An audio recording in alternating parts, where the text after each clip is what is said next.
Fala galera, Luffy aqui na área para mais um vídeo do canal e hoje a gente vai falar sobre a queda de Nicolás Maduro, o ditador venezuelano que está no poder desde 2013, póstumo à morte do seu antecessor, que era Hugo Chávez, que também estava no poder desde 1999. A ofensiva norte-americana aconteceu hoje, mais ou menos 3 horas da manhã no horário de Brasília, e levou consigo para ser julgado nos Estados Unidos, em solo norte-americano, mais especificamente em Nova York, o ditador Nicolás Maduro por não só tráfico de drogas internacional, mas também crime contra a humanidade. Ele já era procurado pela CIA, Interpol, e tinha uma recompensa de mais de 50 milhões de dólares por informações que levassem à prisão dele vivo ou morto. Então, se você tem interesse para saber o que está por detrás disso, continua nesse vídeo aqui que vai ser um vídeo fenomenal, tá bom? Eu não tenho vinheta, então roda aquilo que tiver aí. Rapaziada, a queda de Nicolás Maduro, ela não significa a queda do regime bolivariano que comanda a Venezuela desde que Hugo Chávez tomou conta do poder através de uma intervenção militar, aquilo que nós conhecemos aqui como golpe, né?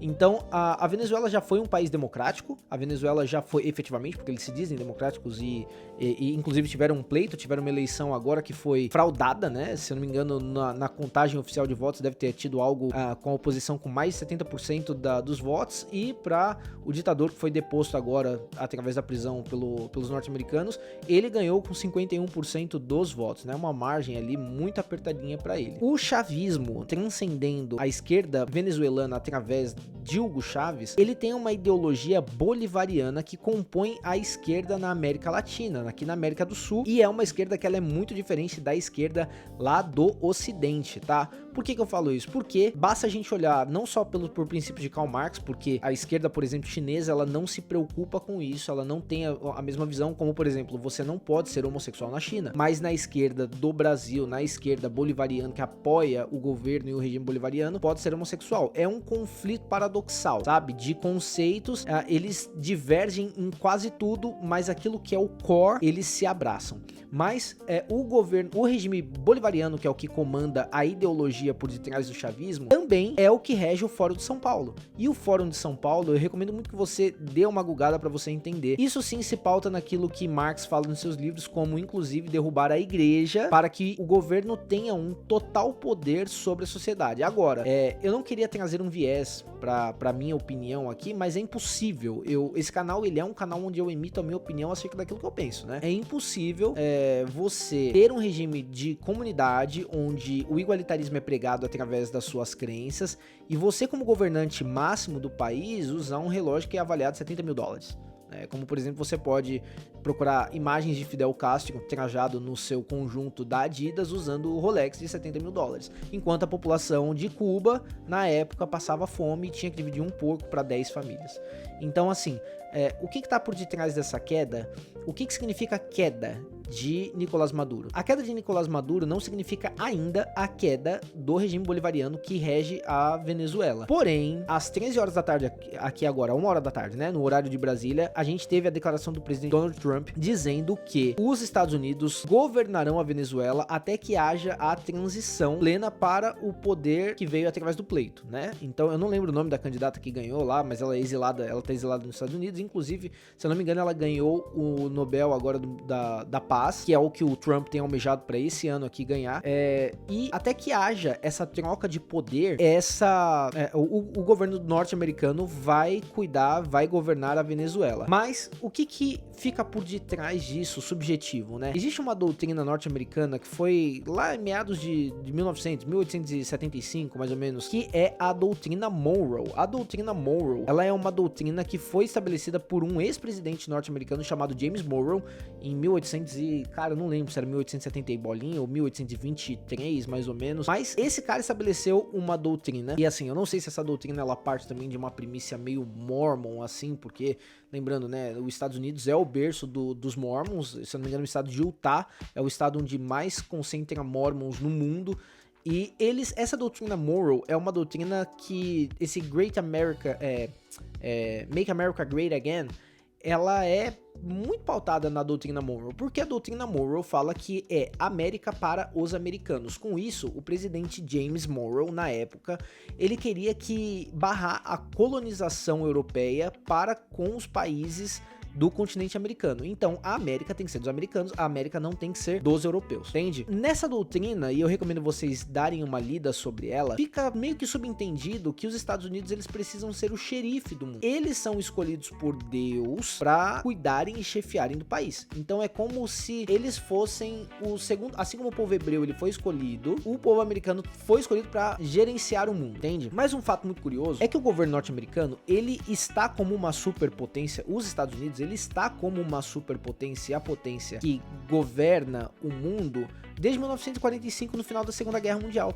Os Estados Unidos não eram uma potência tão grande antes de 1945. Eles eram uma potência, obviamente, né? Eles tinham inovações tecnológicas que outros países não tinham, né? Como, por exemplo, a Ford, que foi a primeira concessionária, o Henry Ford foi aquele que primeiro inventou o carro, o veículo e tudo mais. Tá, eles eram muito potentes, eles eram muito grandes, muito fortes, mas eles não eram a potência do mundo, né? Eles se tornaram a potência do mundo depois que eles ganharam a Segunda Guerra. Só que, quando você tá em ascensão, e eu quero que você faça um paralelo no seu trabalho, ou seja lá onde que, dentro da sua geografia, ali onde você vive, dentro da sua faculdade, quando você se destaca por alguma coisa, obviamente existem pessoas, que vão se levantar, e eles vão querer aquilo que você tem. Então, com os Estados Unidos não foi diferente. Na Guerra Fria, o que foi a Guerra Fria? A Guerra Fria foi quando, no final da Segunda Guerra Mundial, eles precisavam dispersar ali o contingente militar. Mas o que você faz? Você mata o contingente militar? Não, eles tinham bons cientistas, eles tinham bons soldados, eles tinham bons médicos, eles tinham bons pesquisadores. Então, o que aconteceu no final da Segunda Guerra Mundial? Estados Unidos e União Soviética fazem um acordo e um fica com os cientistas, o outro fica com o armamento, entende? E aí começa uma guerra fria, que é uma guerra não declarada, sobre quem iria comandar o mundo, porque aqui no Ocidente a gente ouve muito pouco sobre a participação da Rússia na Segunda Guerra, mas a Rússia foi uma das chaves cruciais para que a Europa não caísse nas mãos dos... Então começa essa guerra e os Estados Unidos sai vencedor. Os Estados Unidos, por incrível que pareça, sai vencedor com o homem pisando na lua. Quando a União Soviética declara que, olha, realmente nós perdemos essa guerra, e os Estados Unidos ele pisou na lua. A ida do homem pra lua naquela época, ela só teve um objetivo, falar assim, olha, nós temos poder o suficiente para levar o homem na lua, então imagina todo o resto que a gente pode fazer. Então, essa queda do regime venezuelano, ela teve um complô entre esses países, porque, de novo, política é política. Ninguém, não tem um que saia vencendo. Aqueles que estão em ascensão, esses são aqueles que vão acabar vencendo. Todo mundo sabe que a Venezuela é a maior reserva de petróleo do mundo, mais do que a Arábia Saudita, mas ninguém consegue mensurar, ainda mais por conta do regime, o quanto de petróleo que a Venezuela tinha, ainda tem e ainda terá. Né? A gente, se você é uma pessoa que assiste o canal, por exemplo, do Sérgio Sacani, ele explica que existe uma curva que inclusive tá para acontecer no pré-sal de abstração do petróleo. Então assim, o pré-sal é muito grande, a gente vai pegando, vai chegar uma hora que a gente vai pegar e vai ser o pico, o ápice, e aí vai começar a cair. E lei de oferta e demanda, né? Hoje o petróleo ainda é um insumo muito usado para criar várias coisas, desde plástico, combustível, enfim, o petróleo ele é ainda muito usado e ele é a principal matriz energética do planeta Terra. Então assim, essa queda da Venezuela com certeza foi autorizada pela China e pela Rússia, que há 2-3 meses atrás aí, os Estados Unidos, que haviam taxado a China em 100%, derrubaram as taxas para 10, 20%, sabe? Então, vamos falar entre linhas aqui? Cara, parece que o governo norte-americano chegou no governo chinês e no governo russo e falou assim, olha, eu retiro as suas taxas, e sim, vão agregar coisas na sua economia, né, que são bolhas, e você me dá a Venezuela. E aí, cara, eles retiraram um contingente militar. Pô, a gente sempre ouviu falar que a China e a Rússia tinham bases militares na Venezuela, e agora na declaração de 1h da tarde, o presidente Donald Trump disse que todo o poder militar venezuelano foi destruído, tomado, foi aniquilado. Então você fica naquela assim, cara, como que eles conseguiram aniquilar um poderio militar que é o chinês, pensando que eles tinham bases militares lá? Sabe por quê que a gente não ouviu falar isso? Porque eles retiraram as suas coisas de lá. Não havia mais base militar da China na Venezuela, não havia mais base militar da China na Rússia, e com isso eu não quero parecer que eu tô sofrendo do mal de Dunning-Kruger, onde eu pareço que sei parte das coisas. Na verdade, isso é até uma coisa que eu tenho refletido. Se você não sabe o que é o efeito Dunning-Kruger, é um efeito baseado num experimento que diz que pessoas que acham que sabem muita coisa acabam não sabendo nada, né? Então, assim, de novo, esse é um canal onde eu exponho a minha ideia e eu acho que é isso que aconteceu. Eu acho que houve um acordo político entre China, Rússia e Estados Unidos para que os Estados Unidos ficassem com posse da Venezuela, e com certeza os Estados Unidos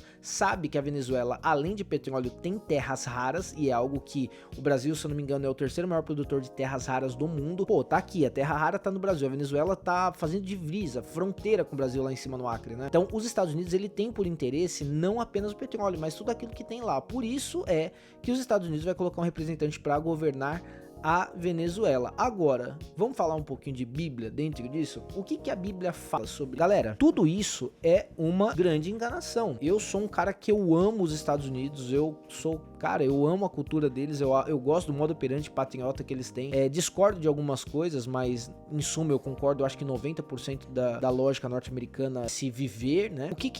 Mas o que a Bíblia nos fala sobre isso? E antes de fazer esse parênteses do que a Bíblia fala sobre isso, agora, se eu não me engano, nesse ano de 2026, o Trump tomou posse agora no ano de 2024, entre 24 e 25, né, se eu não me engano, mas agora no ano de 2026 tem uma meia prévia eleitoral nos Estados Unidos, e existe um debate que é muito delicado sobre se o Trump ele pode se reeleger ou não, porque o Trump está no segundo mandato, e segundo a Constituição norte-americana, não pode se haver mais de 2 mandatos. Agora, o que fica subjetivo na Constituição norte-americana? Não pode ter mais de 2 mandatos consecutivos, porque o Trump ganha, Biden ganha, Trump ganha, então o Trump não teve mandato consecutivo. Agora ele pode ter um mandato consecutivo, e provavelmente é isso que vai acontecer.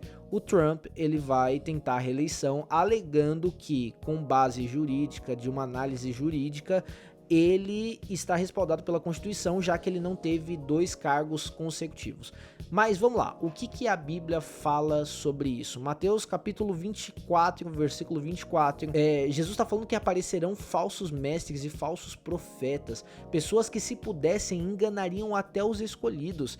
Meus amigos, quem tem político de estimação não tem Deus dentro do seu coração, essa que é a grande realidade. Sabe por quê? Porque política é política. Eu sei que, eu vou tirar um pouquinho fora de contexto, quando os discípulos estavam preocupados acerca dos impostos e como que eles pagariam, e Jesus fala, vai lá, abre a boca do peixe, pesca o peixe, abre a boca do peixe, lá você vai arranjar a moeda e dê a César aquilo que é de César. Deixa a política de lá e vamos fazer aquilo que eu vou explicar pra vocês lá na grande comissão, e de por todo mundo pregar o evangelho a toda criatura. Quando a gente desvia o foco daquilo que é o core da vida cristã, e a gente acaba voltando os olhos, a gente deixa de fazer o que é primordial. Jesus, nos seus 3 anos de ministério, obviamente ele teve ações políticas, quando ele entra no templo e vira as mesas porque ele vê que estava havendo comércio lá dentro, na casa do pai dele, é um ato político, mas a gente precisa lembrar que o foco de Jesus foi vir e salvar a humanidade do pecado, e nós, sendo cristãos, isso é, pequeno cristos, nós temos que salvar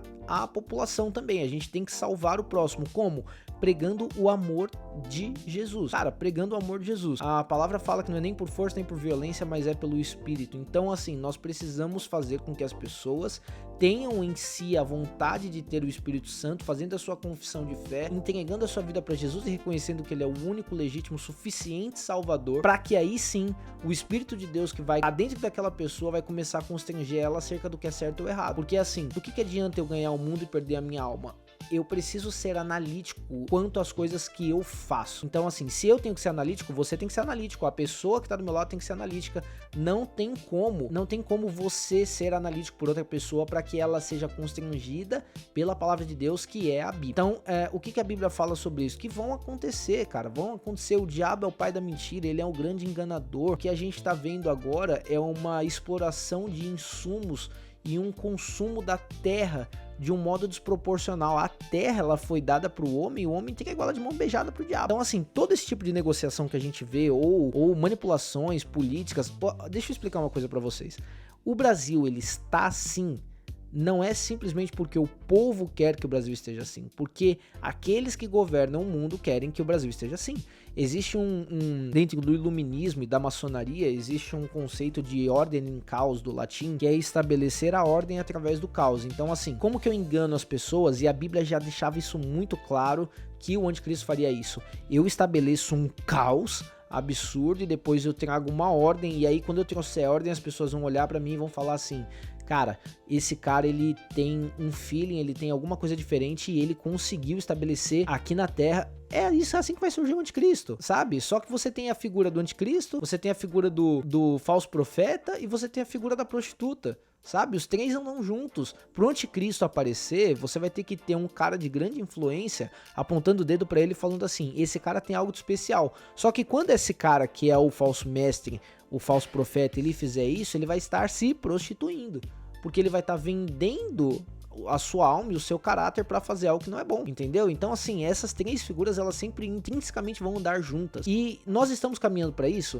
No Apocalipse fala que no final dos tempos haverão rumores de guerras e tudo mais. Mas nunca, o planeta sempre teve guerra, mas nunca teve guerra mundial, tanta guerra mundial, nação contra nação, potência contra potência, sabe? A Rússia tendo poder nuclear ativo pra destruir 56 vezes o planeta. A gente sabe que isso não vai acontecer porque a Bíblia não descreve isso. Cara, a gente tá muito próximo de ver isso acontecer. Então assim, eu deixo pra vocês, pesquisem sobre doutrina Monroe, sobre o que é o regime bolivariano que antecede a queda de Maduro aí, que é o que rege, o regime que rege, Foro de São Paulo, e entregue a sua vida pra Jesus e deixe que o Espírito Santo te constrange pra você saber aquilo que é certo ou errado através da leitura bíblica. Galera, vamos pra segunda parte do vídeo, que é na verdade um desabafo meu acerca de como é ser anfitrião no Airbnb, tá? Ser anfitrião no Airbnb é algo bom, mas ao mesmo tempo é extremamente cansativo. Se você tá pensando em ter um Airbnb, considere duas vezes, principalmente se você trabalha com outras coisas e você não tem tempo hábil pra ficar